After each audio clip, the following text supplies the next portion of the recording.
হামের প্রাদুর্ভাব সারা দেশে, আরও 5 শিশুর মৃত্যু। 30 উপজেলায় টিকাদান শুরু কাল। প্রথমে পাবে 6 থেকে 59 বয়সীরা। উপসর্গ থাকলে দেয়া হবে ভিটামিন এ। শিল্প ও জ্বালানি খাতের চ্যালেঞ্জ মোকাবিলায় প্রধানমন্ত্রীর সঙ্গে শীর্ষ ব্যবসায়ী নেতাদের বৈঠক। প্রথমবার যাত্রা শুরু হচ্ছে বেসরকারি খাত উপদেষ্টা পরিষদের। ভোর 5:50 থেকে সিরিয়ালে লাগাইছি গাড়ি। ওরা বলতেছে তেল নাই, তেল আসবে, আসলে পাবেন। ছুটির দিনেও পাম্পে গাড়ির সারি, চাহিদা মতো না পাওয়ার অভিযোগ। মিয়ানমারে তেল পাচারের সময় আটক 12। দ্বিগুণ সরবরাহেও সামলানো যাচ্ছে না পরিস্থিতি। জুলাই সনদ ইস্যুতে 11 দলীয় ঐক্যের বিক্ষোভ বিকেলে। সংস্কার নিয়ে দলের বিরুদ্ধে মিথ্যাচারের অভিযোগ বিএনপির। পতিত শক্তিকে সুযোগ না দেওয়ার পরামর্শ বিশ্লেষকের।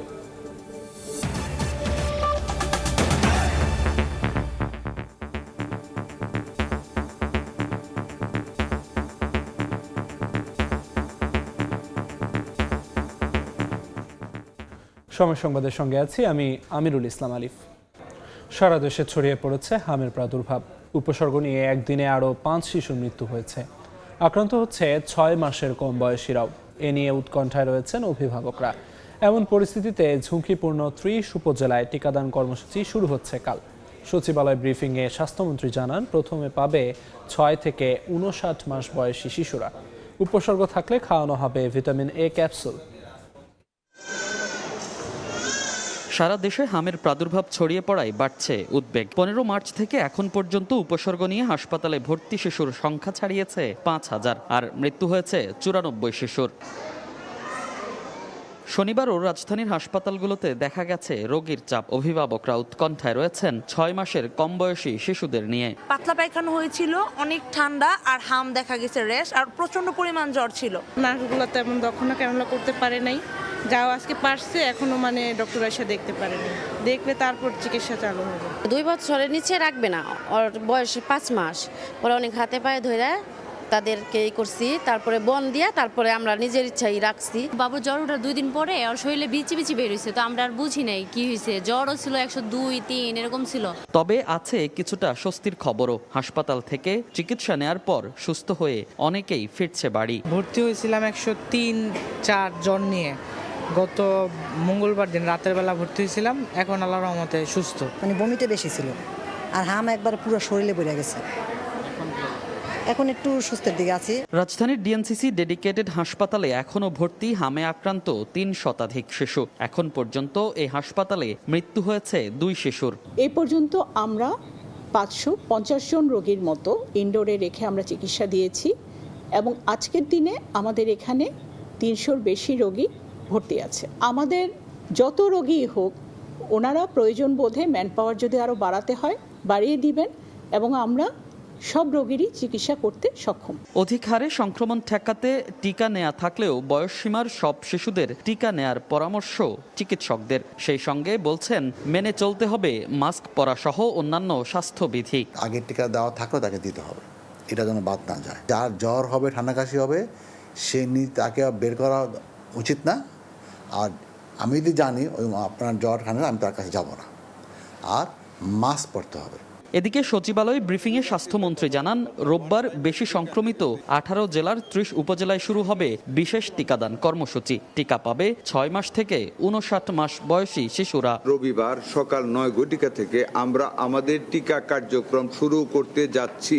18টা জেলার অধীনে 30টা উপজেলাকে আমরা হিট করতে চাচ্ছি। এখন ওইখানের মিজেলসের আক্রমণটা বেশি বিদায়। হামে আক্রান্ত ও সন্দেহজনকদের ভিটামিন এ ক্যাপসুল খাওয়ানো হবে বলেও জানান স্বাস্থ্যমন্ত্রী। এ সময় হাম প্রতিরোধে আতঙ্কিত না হওয়ার অনুরোধ করেন তিনি। মনির হোসাইন, সময় সংবাদ, ঢাকা। এদিকে সারা দেশেও হামের উপসর্গের সঙ্গে জ্বর, নিউমোনিয়া, ডায়রিয়া ও চোখে সংক্রমণ নিয়ে প্রতিদিন ভর্তি হচ্ছে নতুন রোগী। রাজশাহী মেডিকেলে গত 24 ঘন্টায় হামের উপসর্গ নিয়ে মারা গেছে 3 শিশু। কুষ্টিয়ায় মারা গেছে 1 শিশু। আশঙ্কাজনক হারে বাড়ছে হামের আক্রমণ। প্রতিনিয়ত বাড়ছে হামে আক্রান্ত হয়ে মৃত শিশুর তালিকা। হামের উপসর্গ নিয়ে রাজশাহী মেডিকেল কলেজ হাসপাতালে শনিবার সকাল পর্যন্ত 24 ঘন্টায় মারা গেছে 3 শিশু। এ নিয়ে হাসপাতালটিতে হামের উপসর্গ নিয়ে মারা গেল 38 শিশু। বর্তমানে এই হাসপাতালে হামের উপসর্গ নিয়ে চিকিৎসাধীন 149 জন। এই যে সংক্রমণ সেটি গ্রাফটা বাড়তির দিকে রয়েছে, এখনো সংক্রমণের হারটা কমে নাই। যে 3 জন মারা গেছে তাদের বয়স যথাক্রমে 2 জনার 5 মাস, 1 জনার 7 মাস। তাদের 2 জনার বাড়ি চাঁপাইনবাবগঞ্জ জেলায়, 1 জনার বাড়ি নাটোর জেলায়। কুষ্টিয়াতেও বাড়ছে হামে আক্রান্ত ও মৃতের সংখ্যা। শনিবার সকাল পর্যন্ত 24 ঘন্টায় কুষ্টিয়া জেনারেল হাসপাতালে হামের উপসর্গ নিয়ে মারা গেছে 1 শিশু। গোপালগঞ্জেও আশঙ্কাজনক হারে বাড়ছে হামে আক্রান্তের সংখ্যা। গত 24 ঘন্টায় জেলার হাসপাতালগুলোতে 27 রোগী হামের উপসর্গ নিয়ে ভর্তি হয়েছেন। আতঙ্কিত না হয়ে সচেতন হওয়ার পরামর্শ চিকিৎসকদের। এদিকে হামের প্রাদুর্ভাব বেড়ে যাওয়ায় মুন্সিগঞ্জ জেনারেল হাসপাতালে হাম কর্নার খোলা হয়েছে। সদর হাসপাতালের পাশাপাশি টঙ্গিবাড়ি, লৌহজং, শ্রীনগর, সিরাজদি খান ও গজারিয়া উপজেলা স্বাস্থ্য কমপ্লেক্সেও প্রতিদিন হামের রোগী ভর্তি হচ্ছে। পর্যাপ্ত পুষ্টিকর খাবারের ব্যবস্থা করতে হবে। পর্যাপ্ত হাইড্রেশন বা তরল জাতীয় খাবার আমাদের নিশ্চিত করতে হবে এবং চিকিৎসকের সাথে অতি দ্রুত পরামর্শ করার জন্য আমাদের পক্ষ থেকে সাজেশন রইল। সারা দেশের মতো রংপুরেও বাড়ছে হামের প্রাদুর্ভাব। রংপুর মেডিকেল কলেজ হাসপাতালে হাম আক্রান্ত শিশুদের জন্য আলাদা ওয়ার্ড এবং NICU সহ সব ধরনের ব্যবস্থা করেছে কর্তৃপক্ষ। মনিরুজ্জামান প্রান্ত, সময় সংবাদ। এই মুহূর্তে রাজশাহী মেডিকেলে আছেন মওদুদ রানা, সরাসরি যাচ্ছি তার কাছে। রাজশাহী মেডিকেল কলেজ হাসপাতালে শিশু মৃত্যু হার, অর্থাৎ যারা হামের উপসর্গ নিয়ে চিকিৎসাধীন রয়েছেন এমন শিশু মারা যাচ্ছেন, সেই চিত্র যদি একটু হিসেবের মধ্যে বলি যে রাজশাহী মেডিকেল কলেজ হাসপাতালে এখন পর্যন্ত ভর্তি হয়েছেন 377 জন আর মারা গেছেন 38 জন। অর্থাৎ যারা চিকিৎসাধীন রয়েছেন গড়ে 10 জনে 1 জন মারা যাচ্ছে। এবং আজও এই হাসপাতালটিতে 3 জন শিশু মারা গেছে, যাদের বয়স 2 জনের বয়স 5 মাস এবং 1 জনের বয়স মাত্র 7 মাস। এবং তাদের 2 জনের বাড়ি চাঁপাইনবাবগঞ্জে, 1 জনের বাড়ি নাটোরে। রাজশাহী মেডিকেল কলেজ হাসপাতালে এখন প্রতিদিনই শিশু মারা যায় এবং তারা হামে আক্রান্ত হয়ে এখানে এসেছিলেন। এবং তারা যেটি বলছেন যে এই শিশু মৃত্যু হার যেরকম একদিকে বাড়ছে, তেমনি এখানে হামের উপসর্গ নিয়ে রোগীর সংখ্যাও আসলে বৃদ্ধি পাচ্ছে। এখন গত 24 ঘন্টায় এখানে 25 জন রোগী ভর্তি রয়েছেন, 149 জন হামের উপসর্গ নিয়ে চিকিৎসাধীন রয়েছেন। এবং এখানকার চিকিৎসকরা যেটি বলছেন যে মৃত্যু এবং এখানে ভর্তির হার দুইটি গ্রাফই আসলে ঊর্ধ্বমুখী। অর্থাৎ প্রতিদিনই মৃত্যুর মিছিল যেরকম বাড়ছে, তেমনি রোগী ভর্তির যে চিত্র সেটিও আসলে বাড়ছে। হাসপাতাল কর্তৃপক্ষ বলছেন যে তারা তাদের সাধ্যমতো চেষ্টা করছেন যাতে শিশু মৃত্যু কম হয়। আমরা কথা বলেছিলাম হাসপাতাল কর্তৃপক্ষের সাথে, তারা আমাদেরকে জানিয়েছেন তারা ICU বেড বাড়িয়েছেন, তারা 2টি কর্নার করেছেন, একটি বিশেষায়িত ওয়ার্ড রয়েছে, সেখানে তারা চিকিৎসা দিচ্ছেন। সংখ্যার আরেকটি খবর আছে, রাজশাহী মেডিকেল কলেজ হাসপাতালে এখন পর্যন্ত 7 জন যারা বয়স্ক মানুষ রয়েছেন তারা এই হামের উপসর্গ নিয়ে ভর্তি হয়েছেন। এর মধ্যে 4 জন এখনও চিকিৎসাধীন রয়েছেন এবং তাদের যে বয়সের চিত্র সেটি 14 থেকে 35 বছরের মধ্যে। এবং তারা বলছেন যে বয়স্ক মানুষ হামে আক্রান্ত হওয়ার যে ভর্তি এবং তাদের যে হার, সেই হারটি প্রতিদিনই বাড়ছে, অর্থাৎ প্রতিদিনই বয়স্ক মানুষও এখানে আক্রান্ত হচ্ছেন। এবং অন্যদিকে আজ সকালে এই হাসপাতালটি পরিদর্শন করেছেন রাজশাহী সিটি কর্পোরেশনের প্রশাসক এবং রাজশাহীর জেলা প্রশাসক। তারা যেটি বলছেন যে গতকাল থেকে তারা কথা বলেছেন হাসপাতাল কর্তৃপক্ষের সাথে যাতে ভালো চিকিৎসা হয় এবং একই সাথে আগামীকাল থেকে টিকা দেয়া শুরু হচ্ছে। রাজশাহীর গোদাগাড়ি উপজেলায় টিকা দেওয়া হবে এবং সিটি কর্পোরেশনের পক্ষ থেকে বলা হচ্ছে তাদের কাছে 8000-এর মতো মানুষকে টিকা দেওয়ার যে দরকার, 8000 শিশুকে আসলে তারা টিকা দিতে পারবেন, এরকম টিকা মজুদ রয়েছে। এবং তারা যদি কেন্দ্র থেকে নির্দেশনা পায় তাহলে তারা টিকা ক্যাম্পেইন করবেন। অন্যদিকে তাদের নিয়মিত যে EPI কার্যক্রম সেটি তারা পরিচালনা করছেন। এই ছিল রাজশাহী মেডিকেল কলেজ হাসপাতাল থেকে আমার কাছে সর্বশেষ। রাজশাহী মেডিকেল কলেজ হাসপাতাল থেকে সবশেষ খবর জানাচ্ছিলেন সহকর্মী মওদুদ রানা।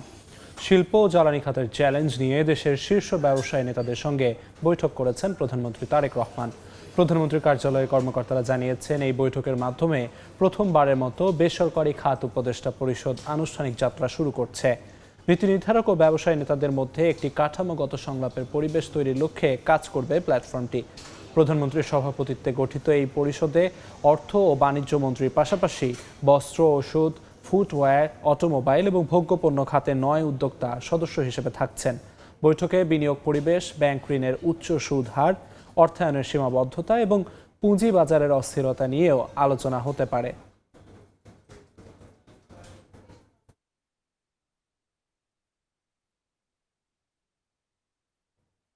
চালকদের ছুটির দিন কাটছে ফিলিং স্টেশনে। তেল পেতে হন্যে হয়ে ঘুরছেন পাম্প থেকে পাম্পে। কেউ কেউ তেল কিনতে আসতেও ধার করছেন অন্য বাইকের তেল, অথচ ঘন্টার পর ঘন্টা অপেক্ষার বিপরীতে মিলছে চাহিদার মাত্র 1/3। পাম্প কর্তৃপক্ষ বলছে হঠাৎ বেড়ে যাওয়া চাহিদার বিষয়ে শক্ত অবস্থানে সরকার। কৃত্রিম সংকট ঠেকাতে ডিপো থেকে দেয়া হচ্ছে না অতিরিক্ত জ্বালানি। ফিলিং স্টেশনের সিরিয়ালে বাইক ঠেলে হেঁটে এগোচ্ছেন গ্রাহক, কারণ স্টার্ট করতেও ভাবতে হচ্ছে কতটা খরচ হবে জ্বালানি। তবে সেই সুযোগও নেই প্রাইভেট কারে। একটু নেই তো, আমি অনেক কষ্টে বাসা থেকে আসছি, তো বাসা থেকে এই পর্যন্ত আসতে পারবো নাকি এটা আমার সন্দেহ ছিল। 6.5 ঘন্টা ওয়েট করে আমি তেল নিতে পারিনি। এখনো যদি পুরা তেল না পাই তাইলে তো এটা মানে কষ্টের শেষ নাই। তো সব পাম্পগুলো যদি খোলা থাকতো আর পর্যাপ্ত তেল দিত, তাহলে এত লাইনটা আমার মাথায় পড়তো না। 4 থেকে 5 ঘন্টা অপেক্ষার পর মিলছে যানবাহনের জ্বালানি, কিন্তু চাপ সামাল দিতে পরিমাণ ঠিক করে দিচ্ছে কিছু পাম্প কর্তৃপক্ষ। বাইকে সর্বোচ্চ 5 আর প্রাইভেট কারে মিলছে 12 লিটার। এক্সপেকটেশন তো ছিল মনে হয় ট্যাঙ্কি ফুল করে দিবে, বাট শুনতে পেলাম হয়তো 5 লিটার করে দিচ্ছে। আমাদের অফিসে যাওয়া আসা করতে হয়, তেল তো ভরতে হবে। এখন যতক্ষণে দাঁড়াইতে হবে। মহাখালী রেল গেট থেকে এই পর্যন্ত আছি। ডেইলি আমার 1.5 লিটার মতো লাগে, তাহলে 600 কত আর 3-4 লিটার পাবো আমি, এটাতে হয় না আসলে। পাম্পের দীর্ঘ লাইন যেমন ম্লান করে দিচ্ছে অফিস ছুটির দিনে তেল নেয়ার পরিকল্পনা, তেমনি পরিবারকে অবসর সময় দেওয়ার সুযোগ কেড়ে নিয়েছে জ্বালানি তেলের সংকট। সরকারের পক্ষ থেকে মজুদ ও সরবরাহ নিয়ে দ্বিধা কাটানোর দাবি গ্রাহকদের। রিজার্ভের প্রবণতা যদি বন্ধ হয় তাহলে তেলের কোনো সংকট হবে না, যেহেতু সরকার বলতেছে হিউজ পরিমাণ তেল আছে। সকাল 5টা 20-এ এসে এখানে সিরিয়াল দিছি, এ পর্যন্ত এখনো জ্যামে পড়ে আছে সিরিয়ালে। পাম্প কর্তৃপক্ষ বলছে জ্বালানির হঠাৎ বেড়ে যাওয়া চাহিদা নিয়ে শক্ত অবস্থানে সরকার। কৃত্রিম সংকট ঠেকাতে অতিরিক্ত সরবরাহ করছে না ডিপো। এখন চাহিদা যে পরিমাণ, সেই পরিমাণ তো ডিপো দিবে না। আগেই বললাম, গভর্নমেন্ট তো আপনার চাহিদা হঠাৎ 1 মাসে কেন বেড়ে যাবে? এটা কৃত্রিম সংকটে বেড়ে যাবে। যাদের কাছে প্রিভিয়াস সময়ের খরচ আছে কত যাইতো, সেই অনুযায়ী তারা দিয়ে যাচ্ছে, এখন চাইলে তো তাকে দিবে না। এদিকে রাজধানীতে এক সেমিনারে দেশের জ্বালানি পরিস্থিতি নিয়ে চিফ হুইপ নুরুল ইসলাম মনি বলেন, দ্বিগুণ জ্বালানি সরবরাহ করেও পরিস্থিতি সামলানো যাচ্ছে না। বর্তমানে 2 রকমের রিটার্ন ফুয়েল আমাদের আছে। 2 রকমের ট্রেনের কন্টিনিউসে, আর 2 রকমের আর জাহাজ এসে পৌঁছে বাজারকে, আর 2 রকমের ট্রেন পথে আছে। আমাদের যে পরিমাণ ফুয়েল বাংলাদেশে নর্মাল টাইমে দরকার, তার দ্বিগুণ ফুয়েল দিয়ে আমরা কিন্তু এখন সামাল দিতে পারছি।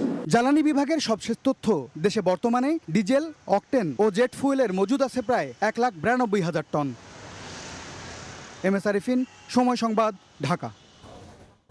মিয়ানমারে পাচারকালে বিপুল পরিমাণ ডিজেল সহ 12 পাচারকারীকে আটক করেছে কোস্টগার্ড, যাদের মধ্যে কয়েকজন রোহিঙ্গাও রয়েছেন। নজরদারি এড়াতে মাছ ধরার ট্রলারে করে অবৈধভাবে শুল্ক কর ফাঁকি দিয়ে জ্বালানি তেল পাচার করছিল চক্রটি। গভীর সাগরে মাছ ধরার কথা বলে ভাড়া নেওয়া হয়েছিল ফিশিং ট্রলারটি। দৈনিক 3000 টাকা করে দেওয়ার কথা ছিল জেলেদের, সঙ্গে ছিল বেশ কয়েকজন রোহিঙ্গারাও। শুক্রবার নগরীর ফিশারিঘাট থেকে বেশ কয়েকটি জ্বালানি তেলের ড্রাম ট্রলারে উঠিয়ে তা এক জায়গায় পৌঁছে দেওয়ার কথা জানানো হয় জেলেদের। ডিজেল এগুলা ফাটিয়ে কার সাথে ভাড়া দিচ্ছে আমি আর বলতে পারি না। আমাকে বলছে তুমি ওখানে যাও, আমাকে বলতেছে যে মাছ মারার জন্য ডাকতেছে, আমরা ফিশারিঘাট থেকে আসতেছি, আর মাইমা থেকে তেল নিষাদে, এগুলো আমি জানি না। শনিবার সকালে গোপন সংবাদের ভিত্তিতে কোস্টগার্ড আউটপোস্ট বহির্নঙ্গর এলাকায় একটি বিশেষ অভিযান চালায়। এই সময় সন্দেহজনক একটি বোর্ডে তল্লাশি চালিয়ে অবৈধভাবে শুল্ক কর ফাঁকি দিয়ে মিয়ানমারে পাচারের সময় প্রায় 6,24,000 টাকার 6,000 লিটার ডিজেল, 6টি গ্যাস সিলিন্ডার, নগদ অর্থ, বোটসহ 12 জনকে আটক করা হয়। এর মধ্যে 8 জন রোহিঙ্গা রয়েছে। বোটটি ব্যবহার করে 2 শতাধিক মানুষকে মালয়েশিয়ায় পাচারের পরিকল্পনা ছিল বলে স্বীকার করে আটককৃতরা। পাচারকালে ব্যবহৃত বোট সহ 4 জন বাঙালি ও 8 জন রোহিঙ্গা পাচারকারীকে আটক করা হয়। জব্দকৃত ডিজেল, গ্যাস সিলিন্ডার, পাচার কাজে ব্যবহৃত বোট ও আটককৃত পাচারকারীদের পরবর্তী আইনানুগ ব্যবস্থা গ্রহণের কার্যক্রম প্রক্রিয়াধীন রয়েছে। এর আগে 2 এপ্রিল চট্টগ্রাম বন্দর, নৌবাহিনী ও কোস্টগার্ডের যৌথ অভিযানে সদরঘাট এলাকায় একটি ট্যাঙ্কার জাহাজ থেকে অবৈধভাবে মজুত করা 37,000 লিটার জব্দ করা হয়।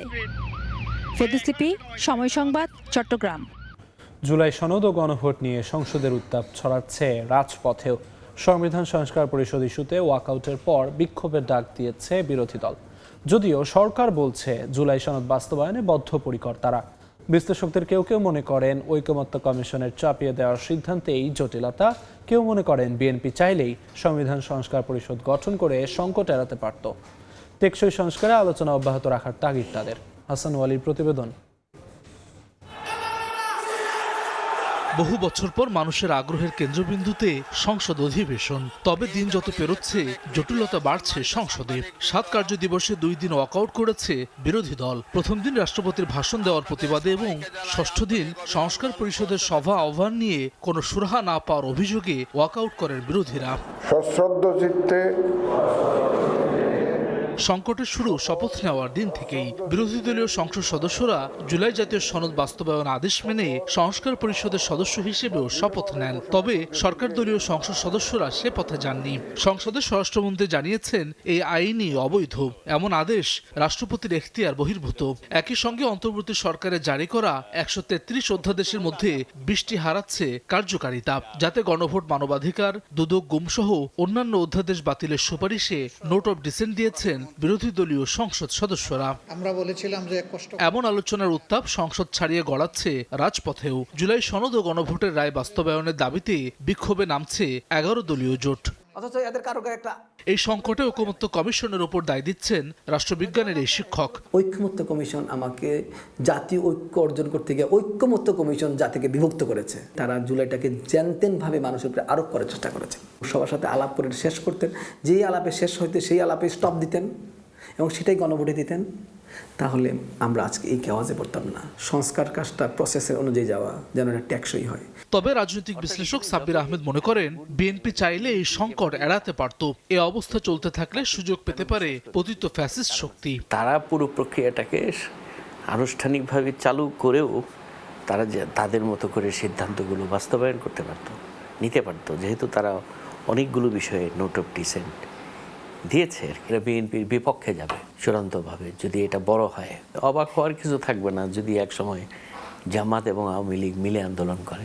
তবে সংসদে তর্ক বিতর্ক ইতিবাচক হিসেবে দেখছেন দুই বিশ্লেষকই। টেকসই সংস্কারে আলোচনা অব্যাহত রাখার পরামর্শ তাদের। হাসান ওয়ালি, সময় সংবাদ, ঢাকা। সংস্কার ইস্যুতে বিএনপির বিরুদ্ধে মিথ্যাচারের অভিযোগ করেছেন দলটির মহাসচিব মির্জা ফখরুল ইসলাম আলমগীর। আর জুলাই সনদ বাস্তবায়নের সঙ্গে গণভোটের কোনো সম্পর্ক নেই বলে জানিয়েছেন আইনমন্ত্রী মোহাম্মদ আসাদুজ্জামান। আর হুইপ রুহুল কুদ্দুস তালুকদার দুলু বলছেন সংবিধান সমুন্নত রেখে সব সংস্কার করতে চায় সরকার।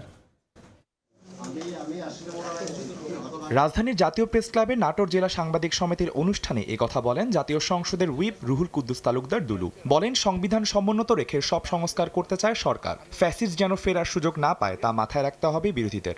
যারা এই যে ওয়াকআউট করছেন বা আন্দোলন সংগ্রামের কথা বলছেন তাদের কাছে আমার আহ্বান থাকবে, তাদের কাছে আমাদের অনুরোধ থাকবে যে আজকে আপনাদের কষ্ট, আমাদের সকলের কষ্টের অর্জিত যে গণতন্ত্র, এটা যেন ফ্যাসিস্ট যাদের কারণে আমরা পিছিয়ে গেছি, যাদের কারণে আজকে এই অর্থনৈতিক ধ্বংস হয়ে গেছে, এই জায়গাটাকে আবার ফেরত আসতে হলে আমাদের আরও কষ্ট করতে হবে। আমরা চাই সকলে মিলে ঐক্যবদ্ধভাবে আজকে এই দেশটাকে আগামী দিনে এগিয়ে নিয়ে যেতে হবে। প্রধানমন্ত্রীর নির্দেশনা অনুযায়ী সারা দেশে একের পর এক শুরু হচ্ছে খাল খনন কর্মসূচি। শনিবার দুপুরে ঝিনাইদহের ধৈলকুপা ধাওড়া গ্রামে খাল খনন কর্মসূচির উদ্বোধন করেন আইনমন্ত্রী মোহাম্মদ আসাদুজ্জামান। এ সময় তিনি বলেন জুলাই সনদ বাস্তবায়নের সঙ্গে গণভোটের কোনো সম্পর্ক নেই। জুলাই সনদ কার্যকর করতে পারবে এই পার্লামেন্ট।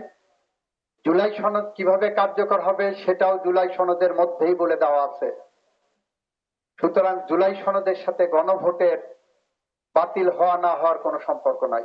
এদিকে হবিগঞ্জের তেলিয়াপাড়ায় মুক্তিযোদ্ধা সমাবেশে বক্তব্য রাখেন স্থানীয় সরকার মন্ত্রী মির্জা ফখরুল ইসলাম আলমগীর। বলেন বিএনপি সংস্কার চায় না, এমন কথা যারা বলে তারা চরম মিথ্যাবাদী। রাজনৈতিক দল তারা জনগণকে বিভ্রান্ত করতে চায়, তারা জনগণকে বলতে চায় যে বর্তমান বিএনপি তারা জুলাই যুদ্ধকে স্বীকার করে না। এইরকম যাহা মিথ্যা কথা, মিথ্যা প্রচারণা বন্ধুগণ কোনো মতেই স্বীকার করে নেওয়া যাবে না। এ সময় রাষ্ট্র ব্যবস্থা পরিবর্তনে রাজনৈতিক সংস্কারের পথ খালেদা জিয়াই শুরু করেছিলেন বলে দাবি করেন মির্জা ফখরুল ইসলাম আলমগীর। আদনান তুর্য, সময় সংবাদ, ঢাকা। বিএনপি নিয়মকানুনের বেড়া জলে মূল আলোচনা থেকে সরে যাচ্ছে বলে অভিযোগ করেছেন বিরোধী দলীয় চিফ হুইপ নাহিদ ইসলাম। শনিবার ওমরা থেকে ফিরে বিমানবন্দরে সাংবাদিকদের কাছে মন্তব্য করেন তিনি। মানুষের রক্তের উপর দিয়ে আমরা তাদেরকে ক্ষমতা দিয়েছিলাম, তারা আমাদেরকে নিরাশ করেছে। সংসদে আসলে এক ধরনের আলোচনাগুলোকে এনে সময় ক্ষেপণ করছে। মূল যেই লক্ষ্য সেইটার থেকে বিচ্যুত করা হচ্ছে আলোচনাকে, এবং আলোচনার কোনো সুযোগই দেওয়া হচ্ছে না। এই নিয়ম কানুনের নানান বেড়াজালে আসলে আমরা যেই আলোচনা করতে চাই সেই আলোচনা সংসদে করার পরিবেশ আসলে নাই। পরিবেশ না দিকেই আমাদেরকে রাজপথে আসতে হচ্ছে। তারপরে আমরা সংসদে, রাজপথে যেখানে যেখানে আমাদের সুযোগ আছে আপনাদের মাধ্যমে আমরা আমাদের কথাগুলো বলে যাই। মধ্যপ্রাচ্যে চলমান যুদ্ধে ক্ষেপণাস্ত্রের ধ্বংসাবশেষ পড়ে বাহরাইনে নিহত SM তারেক আলী গ্রামের বাড়ি চট্টগ্রামে জানাজা শেষে দাফন সম্পন্ন হয়েছে। 1 মাসের মধ্যে মরদেহ দেশে ফিরিয়ে আনায় সরকারের প্রতি কৃতজ্ঞতা জানিয়েছেন স্বজন ও এলাকাবাসী। পরিবারটির পাশে থাকার অঙ্গীকার করেছেন স্থানীয় সংসদ সদস্য। বিস্তারিত জানাচ্ছেন পার্থপ্রতিম বিশ্বাস। তারেক আলী দীর্ঘ 27 বছর বাহরাইনে প্রবাস জীবন কাটাচ্ছিলেন। দেশটির রাজধানী মানামার কাছে ড্রাইডক নামে একটি শিপইয়ার্ড কোম্পানিতে কর্মরত ছিলেন। গত 2 মার্চ সকালে বাহরাইনে ইরানের ছোড়া ক্ষেপণাস্ত্রের ধ্বংসাবশেষের আঘাতে নিহত হন তারেক আলী। নিহতের 1 মাস পর সৌদি আরবের দাম্মাম থেকে গালফ এয়ারের একটি ফ্লাইটে শুক্রবার সন্ধ্যায় মরদেহ দেশে আসে। এরপর ঢাকা থেকে চট্টগ্রামে নিয়ে আসা হয়। শনিবার সকালে নগরীর ঈদগাঁও ফজু মিয়া কন্ট্রাক্টর জামে মসজিদ প্রাঙ্গণে জানাজা অনুষ্ঠিত হয়। এতে স্থানীয় সংসদ সদস্য সাইদ আল নোমান, বিএনপি জামাতের নেতাকর্মী ও এলাকাবাসী অংশ নেন। পরে মসজিদের কবরস্থানে দাফন করা হয় তারেক আলীর মরদেহ। দ্রুত মরদেহ দেশে আসায় সরকারকে ধন্যবাদ দিয়েছেন স্বজন ও এলাকাবাসী। এখানে অনেক কষ্ট হচ্ছে লাস্টটা বাংলাদেশে আনতে, কারণ মধ্যপ্রাচ্যে কোনো ফ্লাইট নাই, এটা সৌদি আরব হয়ে ফ্লাইটটা আসছে। তো যাই হোক, তাদের আন্তরিকতার কোনো ঘাটতি ছিল না। আমার জানা মতে তারেক ভাই অত্যন্ত ভালো মনে ছিলেন এবং প্রায় প্রবাসী লোকের উনি অনেক হেল্প করেছেন। সরকার এই পরিবারের প্রতি দেখবে, এটা একটা তাদের কমিটমেন্ট করছে।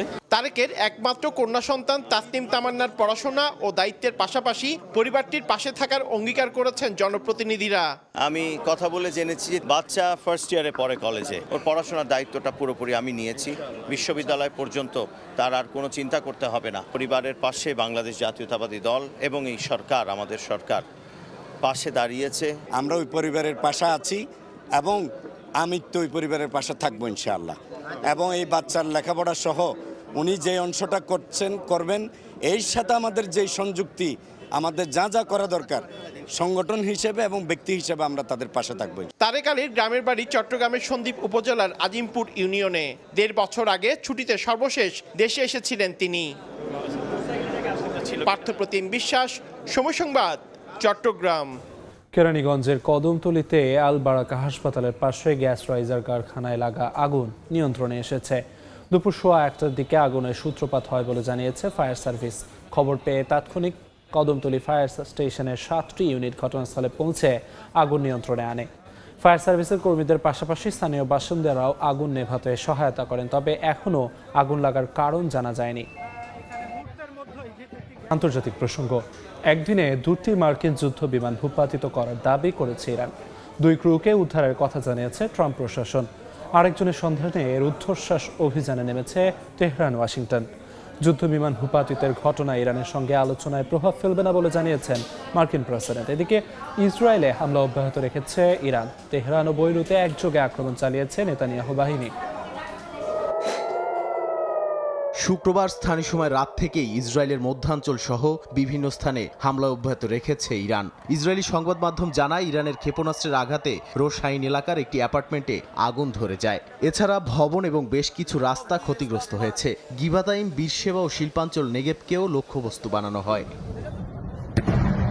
যুক্তরাষ্ট্রের A-10 মডেলের একটি যুদ্ধবিমান ভূপাতিত করার দাবিও করেছে ইরান। CBS নিউজ জানায়, ইরানে বিধ্বস্ত হওয়া মার্কিন F-15 যুদ্ধবিমানের উদ্ধার অভিযানে অংশ নিয়েছিল A-10 ওয়ারথগ যুদ্ধবিমান। পরে সেটিও হামলার শিকার হয়। এমনকি উদ্ধার কাজে যাওয়া মার্কিন বাহিনীর 2টি ব্ল্যাক হক হেলিকপ্টারও ধ্বংসের দাবি করেছে তেহরান। ভূপাতিত করা বিমানের এক নিখোঁজ ক্রুকে খুঁজে বের করতে $66,100 পুরস্কারের ঘোষণা দিয়েছে ইরানি প্রশাসন। মার্কিন বাহিনীও তাদেরকে খুঁজতে উদ্ধার অভিযান চালাচ্ছে। অন্যদিকে ইস্পাহানে একটি মার্কিন ড্রোন গুলি করে ভূপাতিতের দাবি করেছে ইরান।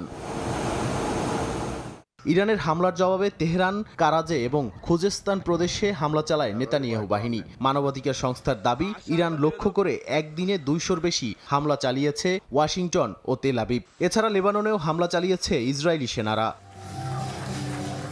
এদিকে যুদ্ধবিমান ভূপাতিতের প্রভাব ইরানের সঙ্গে প্রস্তাবিত আলোচনায় পড়বে না বলে জানিয়েছেন মার্কিন প্রেসিডেন্ট ডোনাল্ড ট্রাম্প। এর আগে সংবাদ সম্মেলনে ট্রাম্প বলেন, যুক্তরাষ্ট্র চাইলেই যে কোনো সময় হরমুজ প্রণালী খুলে দিতে পারে। ইরান যদি 2-3 সপ্তাহের মধ্যে আলোচনায় রাজি না হয় তাহলে আরও ভয়াবহ হামলার হুঁশিয়ারিও দেন তিনি। অন্যদিকে তেহরানকে প্রস্তর যুগে ফিরিয়ে নেওয়া হবে ট্রাম্পের এই মন্তব্যের কড়া সমালোচনা করেছেন ইরানি প্রেসিডেন্ট মাসুদ পেজেশকিয়ান। বলেন, এমন বক্তব্য যুদ্ধাপরাধ করার ইচ্ছা প্রকাশ ছাড়া আর কিছুই না। নাদিম মারজান, সময় সংবাদ। প্রধানমন্ত্রীর সঙ্গে বেসরকারি খাদ্য উপদেষ্টা পরিষদের বৈঠক শেষে ব্রিফ করছেন অর্থমন্ত্রী। সরাসরি চলে যাচ্ছি সেখানে।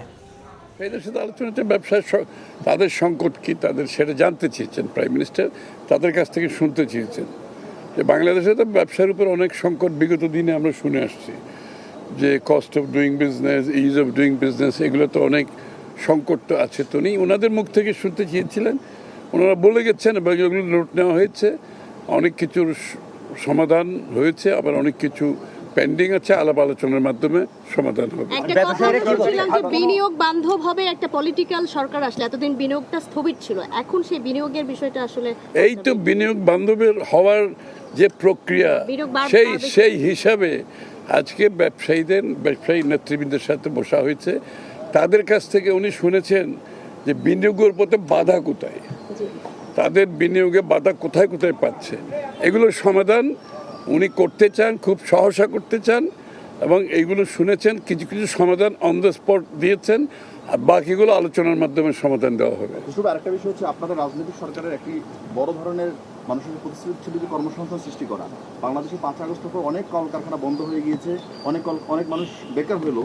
সেই বেকারত্ব দূর করার জন্য আপনাদের দৃশ্যমান এগুলো আলোচনা হয়েছে, যে যেই মিল কারখানাগুলো বন্ধ হয়ে গেছে এগুলোকে কিভাবে চালানো যায়, সরকারি মিল কারখানা যেগুলো বন্ধ হয়েছে এগুলোকে কিভাবে আবার শুরু করা যায়।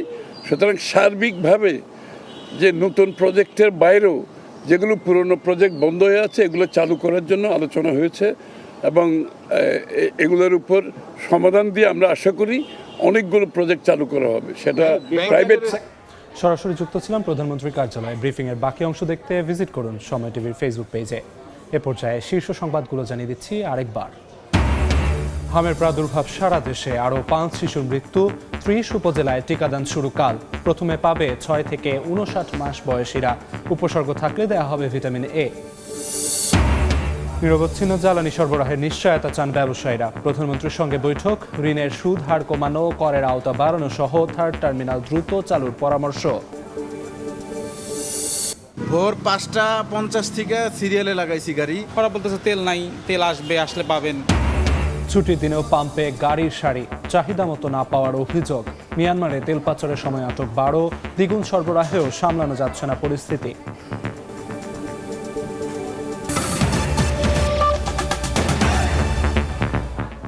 এই ছিল বিকেল 3টার সময় সংবাদে। এরপর আন্তর্জাতিক সময়ের সঙ্গে থাকবেন জাফর সাদিক। ধন্যবাদ আলিফ। আন্তর্জাতিক সময় নিয়ে আসছি কিছুক্ষণ পর, সঙ্গে থাকুন সময়।